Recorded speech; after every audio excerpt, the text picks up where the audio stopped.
Assalamualaikum warahmatullahi wabarakatuh. Kembali lagi di channel Story RA.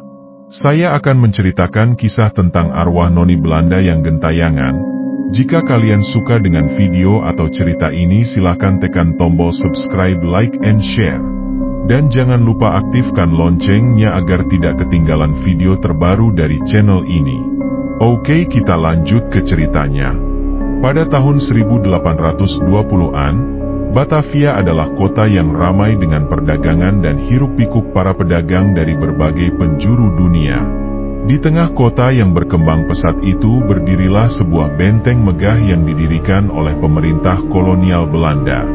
Benteng ini tidak hanya menjadi pusat pertahanan, tetapi juga tempat tinggal bagi para pejabat tinggi Belanda, termasuk keluarga Van Houten yang terkenal. Vanessa Van Houten, seorang noni muda berusia 22 tahun, adalah anak tunggal dari keluarga tersebut. Vanessa memiliki kecantikan yang luar biasa dengan rambut pirang keemasan, mata biru seperti lautan, dan kulit seputih salju. Namun, di balik kecantikan luarnya, ia adalah gadis yang rapuh dan selalu merasa terasing di tanah kolonial yang asing baginya. Ayahnya, Johannes Van Houten, adalah seorang pejabat tinggi yang sangat sibuk, sementara ibunya, Adelaide, meninggal saat melahirkan Vanessa. Kesepian yang mendalam selalu menyelubungi hari-hari Vanessa di benteng itu.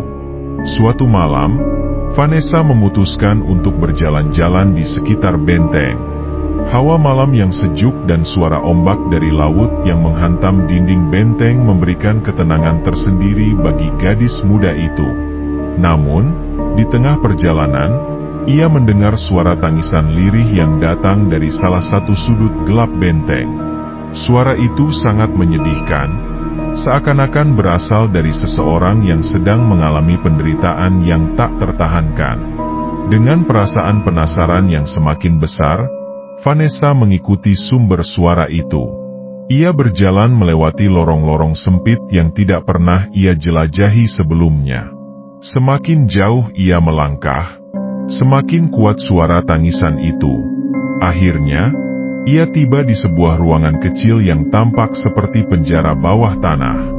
Di sana, duduk seorang wanita muda dengan pakaian compang-camping, rambut kusut, dan wajah pucat.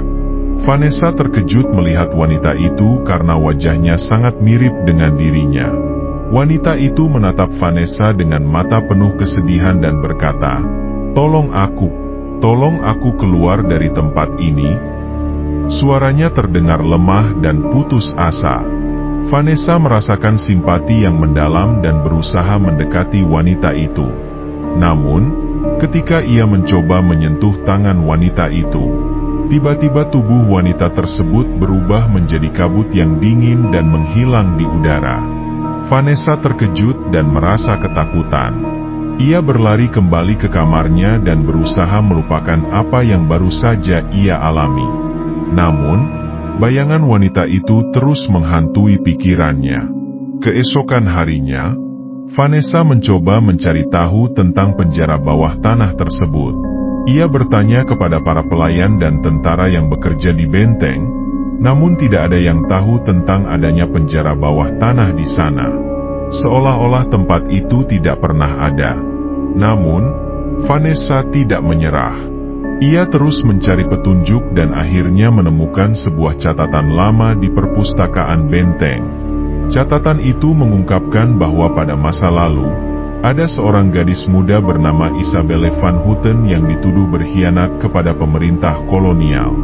Ia ditangkap dan dipenjara di penjara bawah tanah yang tersembunyi di dalam benteng. Isabelle adalah saudara kembar Johannes Van Houten, ayah Vanessa. Ia dihukum mati secara diam-diam dan jiwanya yang tidak tenang terus menghantui benteng tersebut. Vanessa merasa terguncang setelah membaca catatan itu. Ia tidak pernah tahu bahwa ia memiliki seorang bibi yang bernama Isabelle. Rasa simpati dan keinginan untuk membantu arwah Isabelle semakin besar di dalam hatinya. Ia memutuskan untuk kembali ke penjara bawah tanah dan mencari cara untuk membebaskan jiwa Isabelle yang terperangkap. Pada malam yang sama, Vanessa kembali ke tempat itu.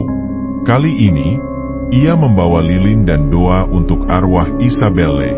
Saat ia tiba di ruangan penjara, suara tangisan itu kembali terdengar.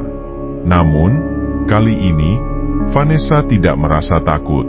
Ia mendekati tempat di mana Isabelle duduk dan menyalakan lilin di sana. "Isabelle, aku tahu siapa kamu. Aku Vanessa, keponakanmu. Aku di sini untuk membantumu," kata Vanessa dengan suara lembut. Tiba-tiba, bayangan Isabelle muncul kembali. Ia tampak lebih tenang kali ini, namun masih ada kesedihan di matanya. "Terima kasih, Vanessa. Aku sudah lama menunggu seseorang yang bisa mendengar tangisanku," kata Isabelle. Vanessa merasakan kehangatan di dalam hatinya. Ia tahu bahwa ia harus melakukan sesuatu untuk membebaskan arwah Isabelle. "Apa yang bisa aku lakukan untuk membantumu?" tanya Vanessa. Isabelle menjelaskan bahwa ia perlu dihormati dan dikenang dengan layak. Tubuhnya yang tak terurus harus diberikan penguburan yang layak, dan namanya harus dibersihkan dari tuduhan yang tidak benar. Vanessa berjanji untuk melakukan semua yang diminta oleh Isabelle. Dengan tekad yang kuat, Vanessa mulai mencari tahu di mana tubuh Isabelle dikuburkan. Setelah melalui banyak pencarian dan penyelidikan, ia akhirnya menemukan bahwa tubuh Isabelle terkubur di bawah sebuah pohon besar di halaman belakang benteng. Vanessa mengumpulkan beberapa tentara dan pelayan untuk menggali kuburan tersebut. Ketika tubuh Isabelle ditemukan, Vanessa merasakan kesedihan yang mendalam. Ia memastikan bahwa tubuh Isabelle dimakamkan kembali dengan layak di pemakaman keluarga. Upacara pemakaman dilakukan dengan penuh penghormatan, dan nama Isabelle dibersihkan dari semua tuduhan. Setelah upacara selesai, Vanessa kembali ke penjara bawah tanah. Kali ini, ruangan itu terasa lebih terang dan hangat. Bayangan Isabelle muncul untuk terakhir kalinya. "Terima kasih, Vanessa. Aku sekarang bisa beristirahat dengan tenang," kata Isabelle dengan senyum lembut di wajahnya. Vanessa merasa lega dan bahagia karena telah membantu arwah bibinya. Namun, ia juga merasa kehilangan karena tidak bisa lagi melihat Isabelle. Malam itu, Vanessa tidur dengan perasaan damai untuk pertama kalinya dalam hidupnya. Namun, kisah ini tidak berakhir di sini. Beberapa tahun kemudian, Vanessa menikah dan memiliki keluarga sendiri. Ia tetap tinggal di benteng itu dan menceritakan kisah arwah Isabelle kepada anak-anaknya. Benteng tersebut kini menjadi tempat yang damai dan tidak lagi dihantui oleh arwah penasaran. Namun, di malam-malam tertentu, beberapa orang masih mendengar suara tangisan lirih yang datang dari penjara bawah tanah. Mereka percaya bahwa arwah Isabelle masih berada di sana, menjaga benteng dan keluarganya dengan penuh kasih sayang.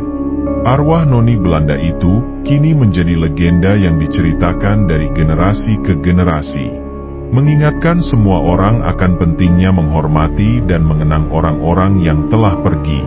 Kisah Vanessa dan Isabelle mengajarkan kita bahwa cinta dan rasa hormat dapat mengatasi segala bentuk penderitaan, bahkan setelah kematian. Dan meskipun arwah Isabelle telah pergi, kenangan tentangnya akan terus hidup dalam hati setiap orang yang mendengar kisah ini. Benteng kota tua itu kini menjadi saksi bisu dari cinta dan pengorbanan yang tak terlupakan antara seorang noni Belanda dan arwah bibinya yang gentayangan.